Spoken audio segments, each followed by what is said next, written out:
Hello my tube family, welcome back to my tube channel Kajal की दुनिया में आप सबका एक बार फिर से बहुत बहुत स्वागत है। फ्रेंड्स, कैसे हैं आप सब? आई होप कि आप सब अच्छे हो। तो आज है मकर संक्रांति। आप सबको हैप्पी मकर संक्रांति।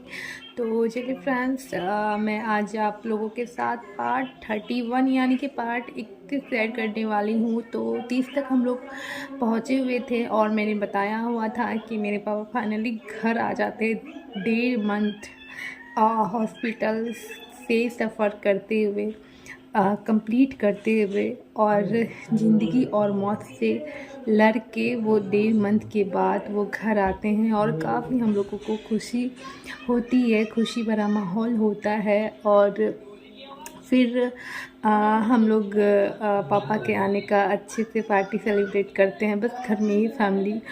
और कभी ये नहीं सोचा था कि फिर दोबारा कुछ ऐसा हो जाएगा। तो फिर हम लोगों ने भगवान जी का बहुत शुक्रगुजार किए और हैं कि उन्होंने बड़ी बड़ी मुसीबतें मेरे पापा के सर से, हम लोगों के सर से टाल दी है। और मैं स्टोरी आप लोगों को पापा के बारे में इसलिए बता रही हूँ कि मैंने आप लोगों के साथ पहले शेयर नहीं किया था। मैंने बहुत शॉर्ट में बताया था कि मेरे पापा नहीं रहे ऐसे ऐसे। तो कुछ चीज़ें मुझे बतानी ज़रूरी थी कि इतना कुछ झेलने के बाद भी मुझे अंदाज़ा नहीं था कि मुझे शादी के बाद भी ऐसी ऐसी सिचुएशन का सामना करना पड़ेगा।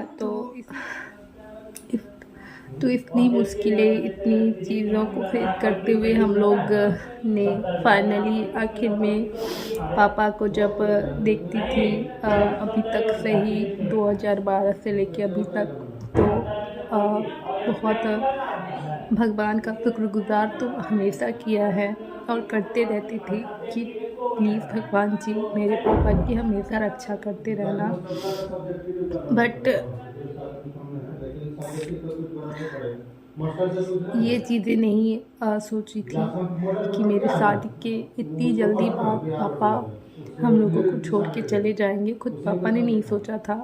एटलीस्ट जब इतनी संकटों से भगवान ने बचाया था तो कम से कम एक साल तक तो मेरी शादी का जो भी पापा ने इतने दिनों से सोच के रखा था और जो उनके सपने थे, थोड़े बहुत उन सपनों में जीने देते, पापा को देखने देते। मेरी जो इच्छाएं थी कि शादी के बाद पापा मेरे घर आएंगे, मैं उनके अपने घर में उनका जो भी आदर सम्मान, और जो भी एक बेटी का सपना होता है कि हाँ शादी के बाद मेरे फैमिली मेरे घर आए तो ऐसे करे वैसे करे, तो वो सारी चीज़ें, मेरे सपने सारे चकनाचूर हो गए।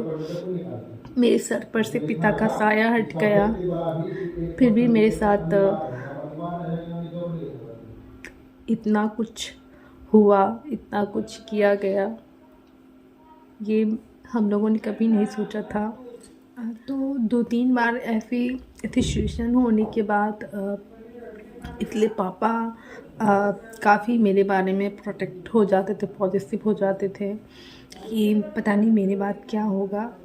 और जैसा कि मैंने आप लोगों को पहले बताया था कि मेरे पापा को किडनी के रिलेटेड कुछ इश्यूज़ हो रहे हैं। तो एक टाइम मतलब हम लोग कुछ भी करके मेरे घर में ऐसा हो जाता था कि मेरी दीदी कहती थी किडनी की अगर वैसी कोई ज़रूरत होगी कि एक किडनी पापा की पूरी अगर डैमेज हो जाएगी तो एक किडनी मैं दे दूँगी, या फिर मेरे भाई बोलते थे मैं दे दूँगी। मैं बोलती थी कि नहीं मैं पापा को दे दूँगी, लेकिन हम पापा को किसी भी कीमत पे खोना नहीं चाहते थे।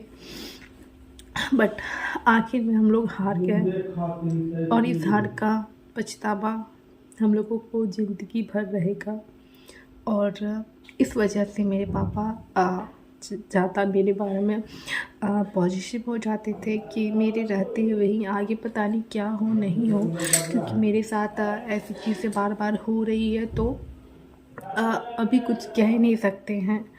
इस वजह से मेरे पापा ने सोचा कि मैं अपने सामने ही जो भी होता है मैं कर दूँ, मेरे बाद क्या हो नहीं हो मुझे संतुष्टि नहीं मिलेगी। तो उन्होंने जो देखा कि चलो सब तरफ से अच्छा है। और मेरे पापा के पास टाइम ज़्यादा नहीं था, उन्हें लग रहा था बट कंफर्म नहीं थी। हम लोगों ने कभी नहीं सोचा था कि पापा इतनी जल्दी चले जाएंगे, और जो किया उन्होंने बहुत अच्छा किया। बट कभी कभी कुछ चीज़ें आप कह सकते हैं कि जो आपके साथ होना है वो हो ही जाता है। आदमी लाख चाहे बट कुछ भी नहीं होता है। तो वही बात है जो मेरे साथ होनी थी वो तो हो ही गई। और कुछ इंसानों की भी बात होती है कि अगर आपको वैसे मिल जाए तो आपको झेलना ही पड़ेगा। तो जो भी चीज़ें मेरे साथ हुई मैंने आप लोगों के साथ शेयर किया। और फिर भी किसी को हम लोगों के ऊपर तरस नहीं आया कि अभी अभी इतने बड़ी दुखों से उभर कर आई है, इस चीज़ का ही थोड़ा सा थोड़ी सी दया दिखा दे। बट ऐसा कुछ नहीं हुआ। और कहते हैं कि माँ बाप रहने के बाद औलाद की जो इज़्ज़त होती है, कदर होती है, और जिसकी नहीं रहती है उसकी क्या इज़्ज़त होती है। तो हो सकती है थोड़ी बहुत इस चीज़ में भी मैं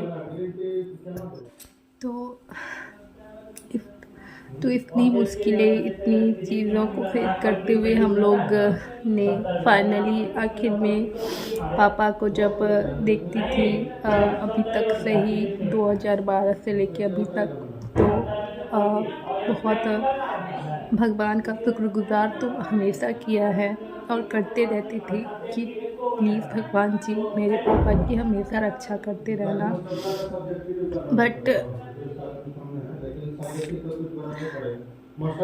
ये चीज़ें नहीं सोची थी कि मेरे शादी के इतनी जल्दी बाद पापा हम लोगों को छोड़ के चले जाएंगे।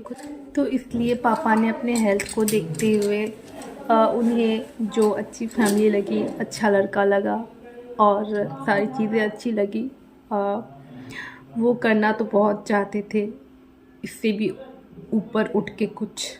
लेकिन वो अपने हेल्थ को देखते हुए लाचार हो गए।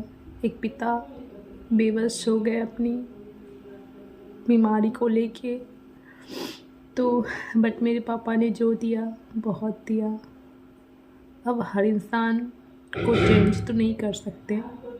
जो भी मेरे साथ अच्छा बुरा जो भी हुआ, कुछ जो मेरे साथ लिखा हुआ था उसका, और कुछ आपको तो हर राह में अच्छे इंसान बुरे इंसान मिलते रहते हैं।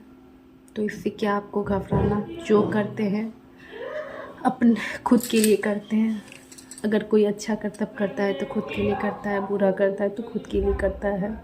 तो मुझे किसी से कोई शिकायत नहीं है। जो मेरे साथ होना था वो हुआ।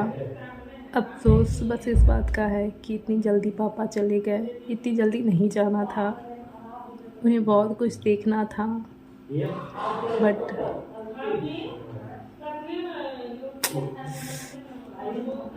इस पापा की कमी कोई पूरी नहीं कर सकता, इतना आप समझ लो।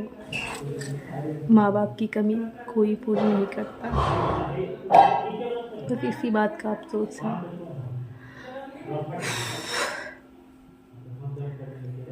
तो चलिए फ्रेंड्स, आज अपनी लाइफ से जुड़ी हुई, तो चलिए फ्रेंड्स आज मैं अपनी स्टोरी देवर बने हस्बैंड और इससे पहले इसके बाद जो भी शादी के बाद चीज़ें हुई, शादी के पहले क्या जो भी मेरे लाइफ में हुआ, और सारी चीज़ें मैंने आपको पार्ट 1 से लेके पार्ट 31 में मैंने अपनी जीवन की सारी हिस्ट्री आप लोगों के सामने रख दी है। तो आप लोग अगर जो भी न्यू मेरे व्यूवर्स जुड़ने जा रहे हैं इस पार्ट में, तुम उन लोगों से मेरा रिक्वेस्ट है हाथ तोड़ के कि आप लोग स्टार्टिंग से ज़रूर देखिए।